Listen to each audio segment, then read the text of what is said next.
Welcome back to the Deep Dive. Today, we are walking a very interesting line. We're diving into a topic that is, on one hand, one of the oldest agricultural crops in human history. Oh, absolutely. I mean, we are talking about evidence of cultivation going back nearly, 10,000 years? At least. And yet, on the other hand, it is, frankly, one of the most misunderstood items you can find on a supermarket shelf today. It really is. It's the ultimate collision of, botany, legality, and nutritional science. And honestly, it's a topic where let's call it cultural baggage, often just completely obscures the actual biochemistry. Exactly. We were talking about hemp seeds, and before anyone starts, giggling or checking the door for a drug raid or wondering if this is going to be an episode about vibes, Right. let's just address the elephant in the room right now. Let's do it. We are talking about the seed of the plant. Yes. We need to be crystal clear from the very first minute here. We're looking at cannabis sativa L, but specifically the industrial cultivars, to be legally classified as hemp in, say, the US and most of Europe. These plants have to contain less than 0.3% THC on a dry weight basis. So this isn't just a weak version of marijuana. Not at all. It's functionally a different crop. Different crop. Completely. Yeah. If you were to see them growing in a field, they look different. Industrial hemp is tall, it's almost bamboo-like, and it's grown for fiber and for seed. It's not the bushy, resin-heavy plant that's used for recreational drugs. Okay. And when we really zoom in specifically on the seed, which is what we're all eating, the cannabinoid content is, for all intents and purposes, 0. So just to put a pin in it, once and for all, eating a bowl of oatmeal with hemp seeds in it is not going to make me fail a drug test. Absolutely. And it's definitely not going to get me high. You could eat a bucket of them. The only thing you'd get is a massive stomach ache from all the fiber and, a very high calorie count. You will not test positive, and you will not feel any psychoactive effects. Okay. There is no THC to speak of, and frankly, and this is important, there is no CBD in the seed either. Wait, that's a really important distinction. No CBD in the seed itself. Correct. The CBD, the cannabinoids, they're found in the flowers and the leaves of the plant. The C is purely a nutritional packet. It's got fats, proteins, minerals. That's it. So if you buy hemp seed oil at the store, it's a culinary oil, like olive oil. If you buy CBD oil, that's an extract from the flowers. They're totally different products from different parts of the plant. Okay, good. That is a vital consumer tip right off the bat. Mm-hmm. So now that we've cleared the air on that, the mission for today is pretty specific.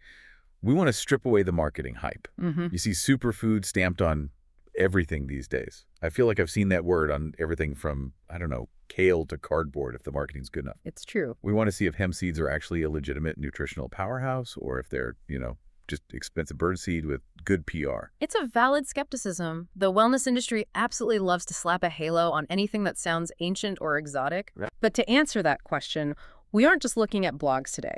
We've pulled together a stack of systematic reviews, some really specific randomized controlled trials, some as recent as 2024, and rigorous data on nutritional composition. We're really prioritizing the high-quality human evidence here. We love human evidence. Rats are great, and they do a lot for science, but I'm not a rat. I want to know what this does to my physiology. Exactly. We are looking at what happens in the human body. And I have to say, even I was surprised by some of the specific clinical findings in the snack, particularly when it comes to skin and blood pressure. Okay, give us a little tease then. What's on the cheat sheet for today's deep dive? Well, there are 4 main pillars we're going to uncover. First, there's a surprisingly strong connection between hemp seed oil and treating eczema. I'm talking actual clinical improvement in skin barrier function, not just moisturizing. Interesting. Second, we've got some brand new, very high-quality evidence from 2024 about blood pressure control that is really turning some heads in the cardiology nutrition space. Okay. Third, we're going to talk about this perfect fat ratio that makes nutritionists, swoon. And fourth is more of a culinary warning. We're going to explain why you should never, under any circumstances, fry your food in hemp seed oil. Ooh, ominous. I like it. Okay, let's unpack this. Let's start with the basics. Section 1, the nutritional matrix. What exactly is a hemp seed? So botanically speaking, it's actually something called an achene. An achene? Yeah, it's a dry fruit that contains a single seed. But, in the culinary world, we just treat it like a nut or a seed. And when you crack that hard outer shell open, you find the heart. The hemp heart. Yeah. Right, that's what I usually see in the bags at the store. They're soft, nutty, kind of beige colored. Correct. And that little heart is approximately 30 to 35% fat. But here's the thing, it's not just any fat. This is where the scientists really start to get excited. We often talk about the omega-6 to omega-3 ratio. Right, yeah. We've touched on this in previous deep dives. The modern Western diet is usually way out of whack, isn't it? Way, way out of whack. Historically, human biology evolved on a diet where our omega-6 intake, which acts as a precursor for pro-inflammatory molecules, and our omega-3 intake, which is anti-inflammatory, were roughly balanced. Like a 1-to-1 ratio. Maybe 1-to-1 or 2-to-1, something in that ballpark. And today, in the average diet? Today, the average American is eating something like 10-to-1 or even 20-to-1. We are just swimming in soybean oil, corn oil, processed foods. And this puts the body in a state of chronic low-grade inflammation. Because the pro-inflammatory signal is just so much louder than the anti-inflammatory one. Exactly. It's screaming. So where do hemp seeds fit into that picture? Hemp seeds hit what nutritionists call the golden ratio. It's almost perfectly 3-to-1, so it helps tip the scales back toward neutrality, back toward balance. So it's a balancing act. It is. But there's more. There's a secret weapon inside hemp fat that makes it really unique compared to, say, flax or chia seeds. Okay. It contains something called gamma-linolenic acid, or GLA. GLA, I feel like I've seen that on supplement bottles for evening primrose oil or borage oil. That's exactly right. And that's because GLA is pretty rare in the diet. You don't find it in many common foods. But here is why GLA is what I'd call a metabolic superstar. Go on. To understand this, we have to look at how your body actually processes fat. When you eat linoleic acid, that's the standard omega-6 you find in almost everything, your body wants to turn it into useful anti-inflammatory compounds. Okay, so omega-6 isn't inherently bad then? No, not at all. It's essential. But it needs to be converted. And to do that, it has to pass through a sort of gatekeeper. Gatekeeper. That's an enzyme. It's called delta-6 desaturase. Okay. Think of this enzyme as a toll booth on a highway. In a healthy young person, that toll booth is wide open, cars are flying through, and the fat gets converted nicely into something called DGLA, which fights inflammation. It's a smooth process. But I'm guessing the toll booth doesn't stay open forever. You're guessing right. Things like aging, stress, alcohol consumption, a high sugar intake, even viral infections, or the condition of eczema itself, all of these things basically put the toll booth operator to sleep. The enzymatic activity just slows right down. So you're eating these healthy fats, but they get stuck in a metabolic traffic jam. They never get converted into the anti-inflammatory prostaglandins that your body needs. And this is where GLA comes in. GLA is like a VIP diplomat with a helicopter. It completely bypasses the delta-6 desaturase toll booth. It enters the pathway downstream of that rate-limiting step. So it skips the traffic jam. It skips the traffic jam entirely. It goes straight to work, reducing inflammation because it doesn't need that sluggish enzyme to activate it. That is a huge distinction. Yep. So I could be eating, say, flax seeds, which are really healthy. Yeah. But if my toll booth is broken because I'm stressed or older, I might not be getting the full benefit from that. Precisely. Flax relies on that toll booth. Hemp provides the workaround. And that's a big reason why we see such interesting clinical results with hemp that we don't always see with other seeds. Wow. And just to add, hemp also has something called stearidonic acid, or SDA, which does a similar trick for the omega-3 side. It helps it skip metabolic steps to become EPA more easily. That is fascinating. So it's not just about having the fats. It's about having fats that are essentially pre-activated for your body to use. That's a great way to put it. It's all about metabolic efficiency. Okay, so that's the fat profile, which is clearly impressive. Yeah. What about the protein? I see hemp protein powder everywhere now. It used to be just whey or soy, but now hemp is right there on the shelf. Is it actually good protein? It is surprisingly good protein. The seeds are about 25% protein by weight. The two main types are edestin, which makes up about 60 to 80% of it, and albumin. And how does it stack up? Well, purely on a scoring basis, there's a score called PDCASS that rates protein quality based on its amino acid profile, and digestibility hemp scores about a 90 out of 100. And how does that compare to something like soy or beef? Soy is near 100, beef is near 100, so hemp is slightly lower, and that's mainly because it's a little bit low in one specific amino acid called lysine. Okay. So if you were only eating hemp seeds and literally nothing else in your diet, you might theoretically become lysine deficient. But nobody eats only hemp seeds. Exactly. In a normal, varied diet, it's a complete non-issue. But And this is a big but, it is incredibly digestible. More so than other plant proteins. Yes. Edestin is a type of globular protein that just breaks down very, very easily in the gut. So you don't tend to get that bloating or discomfort that some people experience with other plant proteins, particularly legumes or maybe unfermented soy. And it is a complete protein, right? It has all the essentials. Yes, it contains all 9 essential amino acids. But here's where it gets really interesting, especially for our blood pressure topic later on. Hemp is exceptionally high in an amino acid called arginine. Arginine.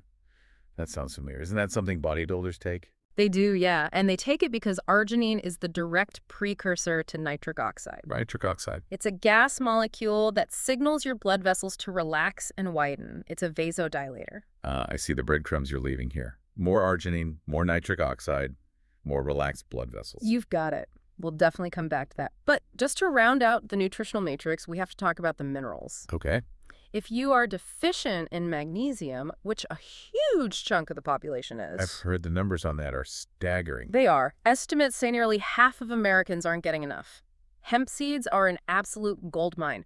Just 3 tablespoons gives you nearly 50% of your daily requirement. Wow, that is massive. It is. It's also very high in phosphorus, potassium, zinc, and iron. And I saw in the notes you flagged something about vitamin E. Yeah, I saw it mentioned gamma-tocopherol instead of alpha-tocopherol. Yeah. What's the difference there? Why does that matter? That's a great question. Usually when you see vitamin E on a supplement label, it's alpha-tocopherol. That's the most common standard form. Hemp is rich in a different form, gamma-tocopherol. And some of the emerging research suggests that gamma-tocopherol might actually be a superior antioxidant for certain functions, specifically for trapping reactive nitrogen species that alpha-tocopherol tends to miss. So having a mix is better. Far better. Having a mix of different tocopherols in your diet is much better than just taking a high-dose alpha-tocopherol supplement alone. So it's really a nutritional Swiss Army knife. It really is. It's a very complex functional food matrix. It's not just one magic ingredient. It's the combination of all these things working together. Okay, let's move to section 2. And this is the part that I think is going to surprise a lot of people. Skin health. You mentioned eczema. Yes, atopic dermatitis. Now, I think most of us assume if you have dry skin, you put lotion on it. You treat it from the outside. Yeah. But the evidence here suggests that eating hemp oil can actually fix it from the inside. Precisely. And this isn't just, an old wives' tale or anecdotal. This is based largely on a landmark study by Callaway and his team published back in 2005. 2005, that's a while ago. It is. And I know that feels like ancient history in science, but this study remains the gold standard in this area because of its design. It was a randomized, single-blind crossover study. Okay, walk us through the crossover part. Why does that matter to me as a listener? Why is that a stronger type of study? In nutrition science, individual variability is an absolute nightmare. My metabolism is different from yours. My eczema triggers are different from yours. A crossover study is brilliant because it eliminates that variable. Each patient acts as their own control. How does that work in practice? So they took a group of patients who all had active atopic dermatitis. Group A took 30 milliliters of hemp seed oil daily. That's about 2 tablespoons for 8 weeks.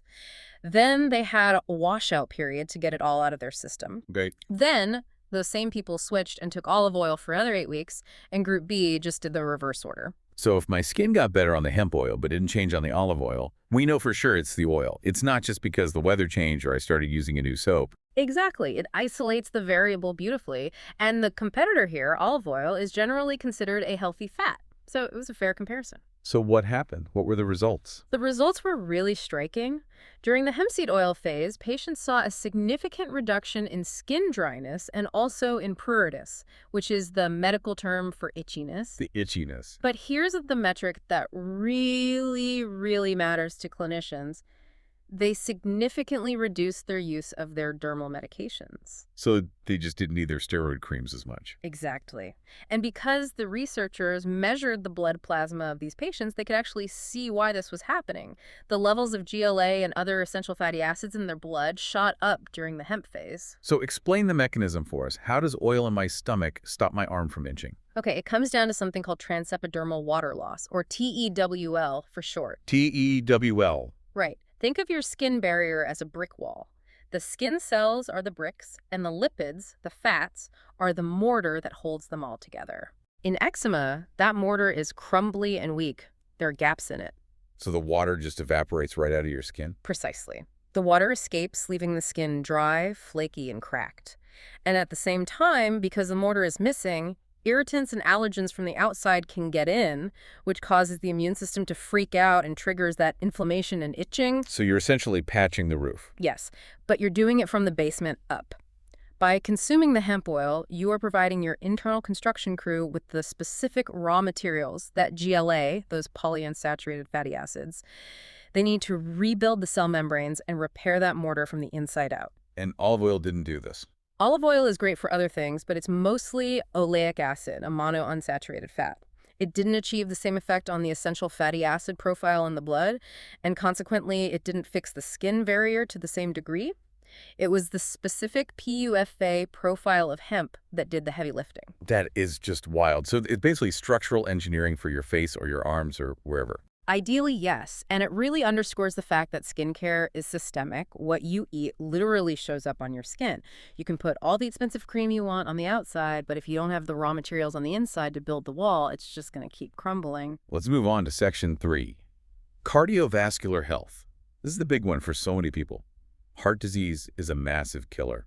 What's the news here? This is where we get to look at that brand new evidence I mentioned. There was a study by Sam Samakor and their team just published in 2024 in the American Journal of Clinical Nutrition. So very recent, very high-quality journal. Exactly. And they were looking specifically at blood pressure. And this wasn't just eat some seeds, right? This was the protein powder. Correct. They used hemp protein powder. They took a group of adults who had mild hypertension, so high blood pressure, and they gave them either 50 grams of hemp protein or a mix of hemp protein and hemp peptides, versus a control group that was taking casein, which is a dairy protein. Let me just play devil's advocate here for a second. 50 grams is a lot of protein powder. That's a serious gym shake. Is that a realistic dose for the average person? That's a fair point. It is a significant dose, you're right. This was a clinical intervention designed to prove a concept. You might not eat 50 grams every single day casually, Right. but the results were so clinically meaningful that it suggests even a lower, more regular dose would likely have benefits. They saw significant reductions in both 24-hour systolic and diastolic blood pressure. And do you know why? Is it the arginine and the nitric oxide we talked about earlier? That's definitely part of it. But the study points to something even more specific, a mechanism called ACE inhibition. ACE inhibitors. Those are common blood pressure medications, right? Like lisinopril. Exactly. Lisinopril, ramipril, those are all ACE inhibitors. It stands for angiotensin-converting enzyme. Okay, can you explain that mechanism in simple terms? Sure. Your body has a system called the renin-angiotensin system. Its job is to regulate blood pressure. The ACE enzyme creates a molecule called angiotensin II, which is a very potent constrictor of your blood vessels. So it squeezes the hose, basically. Raises the pressure. It squeezes the hose. That's a perfect analogy. Okay. What the study found is that the bioactive peptides in hemp protein essentially act like a mild, natural version of those drugs. They inhibit that enzyme, they block the squeeze signal from being sent, and this allows the blood vessels to relax. That is incredible. A food acting on the exact same pathway as a pharmaceutical. I mean, to a lesser degree, of course. We aren't saying people should throw away their meds. No, of course not. But yes, it's the same biological pathway, and they confirmed this by looking at blood markers. They saw lower renin levels and higher nitric oxide levels in the hemp group. It's a very solid mechanistic proof. Now, what about cholesterol? I feel like every time we talk about heart health, we talk about lowering LDL, the bad cholesterol. Does hemp scrub the arteries? This is where we need to be a little more nuanced. If you look at the broad systematic reviews, the data on lowering total cholesterol is pretty mixed. Some studies do show a drop in total cholesterol and LDL. Others show it's no better than rapeseed oil or other unsaturated fats. So it's not a magic eraser for cholesterol numbers. Not necessarily, but, and this is important, there is a hidden benefit. There was a great study by Delbo and his team in 2019 that looked at children with hyperlipidemia, so high cholesterol. Okay. Did their total cholesterol numbers plummet? No. But the composition of their red blood cells changed dramatically. The omega-3 index went up. The cell membranes themselves became healthier and more fluid. So even if the total number of cars on the highway didn't change, the cars became Teslas instead of old, rusty clunkers. I love that analogy. Yes, You know. that's exactly it. The quality of the fats circulating in your blood improves. And this matters because healthier, more fluid lipid membranes are less prone to oxidation. And oxidized cholesterol is the real bad guy. That's what really drives plaque formation in the arteries. So you're improving the overall environment of the artery, even if the absolute number of LDL particles doesn't drop drastically. Got it. So definitely good for blood pressure via ACE inhibition, good for the quality of your lipids, but maybe neutral on the total cholesterol count. That is a fair and scientifically accurate summary of the current evidence. All right, let's talk about something a little less glamorous, but very, very necessary. Digestion, No. section 4. Right. If you go into a traditional Chinese medicine shop, you might see these little things called Mazi-Ren-Wan pills. Okay. They've been used for literally thousands of years. They are essentially hemp seed pulls, and they're used specifically for functional constipation. And do they actually work? Or is it more of a placebo effect? The modern randomized trials suggest they do work, yeah. They've been shown to improve complete spontaneous bowel movements and relieve straining. But here is the critical distinction. Form matters. My question exactly. Does the oil do this? If I take the oil for my eczema, am I going to get the digestive benefit too? Not really, no. The oil might, lubricate things a little, provide a small emollient effect. But for constipation, you need the whole feed. The crunchy one with the shell still on. Yes. The hull contains the insoluble fiber, that's the bulking agent. It acts like a broom sweeping through your digestive tract. It provides the physical mass that's needed to stimulate peristalsis, the muscular movement of the gut. So if I buy the hemp parts, the soft inner part, I've basically removed the broom. Exactly. You've removed the broom, you still get all the amazing nutrition, the protein, the GLA, the minerals, but you lose that heavy-duty fiber benefit. That is a crucial consumer tip. If you're buying it for regularity, get the crunchy ones. Yeah. If you're buying it for a smoothie and you hate grit, the hearts are fine. Correct. The hearts are very low in fiber. The whole seeds are very high in fiber. It's a totally different functional profile depending on how it's processed. Okay, section 5. We're calling this one the maybe pile. These are the claims that you sort of see floating around the internet: mental health, MS, living to be 100. Let's try to separate the fact from the fiction here. What about multiple sclerosis? There is some research here specifically from the Rezapor-Feruzzi trials. In patients with relapsing remitting MS, they saw improvements in certain liver enzymes and key inflammatory markers like IL-4 and IFN gamma. That sounds pretty promising. I mean, inflammation is a huge driver in MS. It is promising, but there's a big catch in the study design that we have to talk about. This was a co-supplementation study. Meaning? Meaning they gave the patients hemp seed oil plus evening primrose oil plus a specific diet intervention all at the same time. So we have no idea if it was the hemp, the primrose, or the diet that did the work, or all three. We know the combination worked. It acted as a kind of synergistic anti-inflammatory cocktail. But from a purely scientific standpoint, we can't isolate hemp as the sole cause. So it's a team player. It's a team player here, not necessarily the MVP.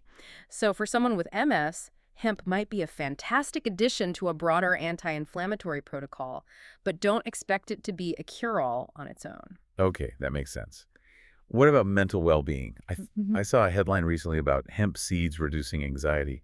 Is that just the old CBD confusion popping up again? It's tricky. There was some preliminary data from 2023 and 2024 showing lower self-reported anxiety and depression scores in people eating 30 grams of seeds a day.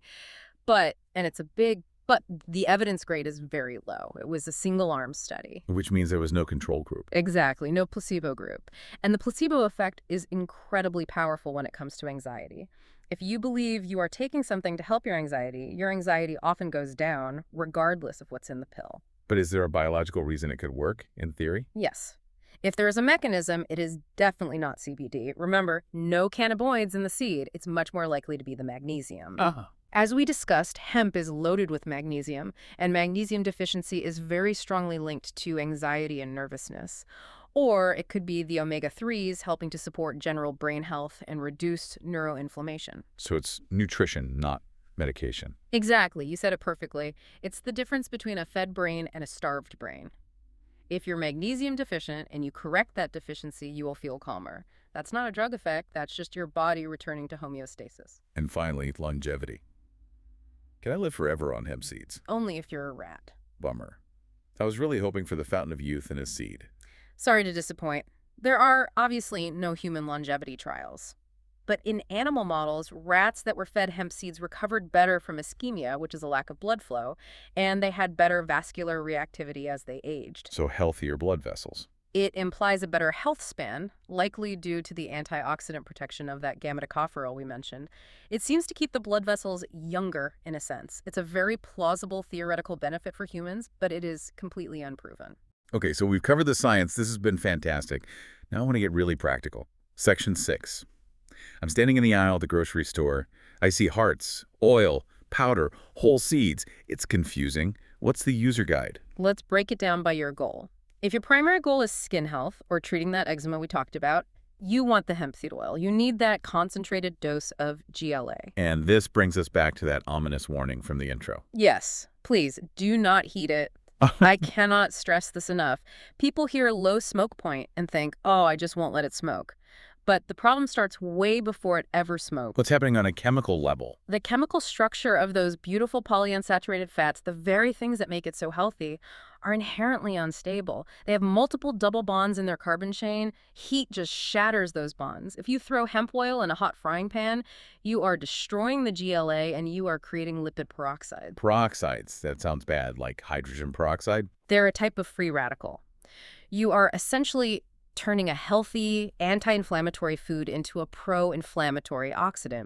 You are generating exactly the kind of cellular damage you're trying to prevent. Yikes. Okay, so cold use only. Cold use only.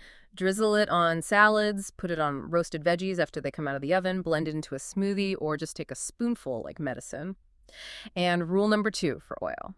Keep it in the fridge, in a dark glass bottle. Does it go bad fast? Very fast. Because those fats are so reactive to oxygen and light, it will go rancid very quickly. If it starts to smell like oil paint or old crayons, throw it out immediately. It should taste nutty and grassy, not bitter. Okay, good to know. What if my goal is protein or just, general nutrition? Then hemp hearts, the shelled seeds, are your winner. They taste the best. They're nutty, creamy. They are highly digestible. They're great for sprinkling on yogurt, salads, blending into smoothies, putting in oatmeal. 30 grams, which is about 3 tablespoons, is the standard dose for general health benefits. And what if I'm specifically concerned about high blood pressure? Then you might want to look at the protein powder. That's where you're going to get the highest concentration of those ACE-inhibiting peptides we discussed. Right. But a serious safety note here. If you are already on blood pressure medication, you really need to talk to your doctor before adding a high dose of this. Because it works on the same pathway as the drugs. Exactly. You could theoretically drop your blood pressure too low if you combine a high dose of hemp peptides with an ACE inhibitor drug. It's a classic drug-nutrient interaction that people need to be aware of. And finally, if my goal is better digestion? Whole seeds. The ones with the crunchy shell, you need the crunch for the fiber. No shortcuts there. Are there any other safety red flags we should mention? We've got the blood pressure meds. Anything else? The other big one would be anticoagulants like warfarin or Coumadin. Because hemp is so high in omega-3s and GLA, it has a mild blood thinning effect. It can inhibit platelet aggregation. So it stops your blood from getting too sticky. Which is generally good for heart health. But if you are already on a powerful blood thinner, it could theoretically increase your bleeding time. So if you cut yourself shaving, it might just bleed for a little longer. Potentially. It's a theoretical risk, but it's plausible. If you are on warfarin, you'd need to monitor your INR closely if you suddenly started eating huge amounts of hemp every day. And calories. We should mention that. Oh, absolutely. It is fat and protein. It is calorie dense. If you just add 2 tablespoons of oil to your diet without taking anything else out, you're adding over 200 calories. Right. Think of it as a swap, not an addition. Swap the corn oil in your dressing for hemp oil. Swap the sugary granola on your yogurt for hemp seeds. Smart. Okay, let's wrap this up. We have unpacked a lot of information here. We have. We've gone from the microscopic enzyme level all the way to the grocery store aisle. If you had to summarize the true hemp seed identity, what would you say it is? I'd call it the quiet achiever. It's not flashy. It won't get you high. It's not going to make you live to 150 tomorrow. But the hard clinical evidence for these specific issues, eczema, blood pressure, fatty acid balance, is really compelling. It quietly fills the exact gaps that the modern Western diet leaves wide open. It's like the grout in the nutritional brick wall. That is the perfect analogy. It seals the cracks that lead to bigger problems. So here's my final thought for you, the listener. We are so often sold these exotic, expensive extracts, monk fruit from a hidden mountain or some rare berry from the Amazon.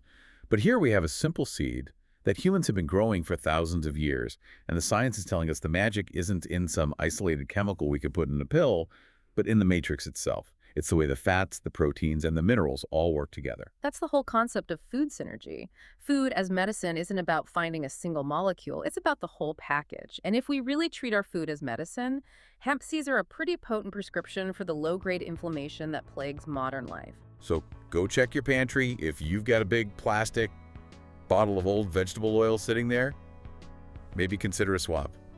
Just whatever you do, don't fry with it. Please don't fry with it. Thanks for diving deep of us. We'll see you on the next one. Stay curious.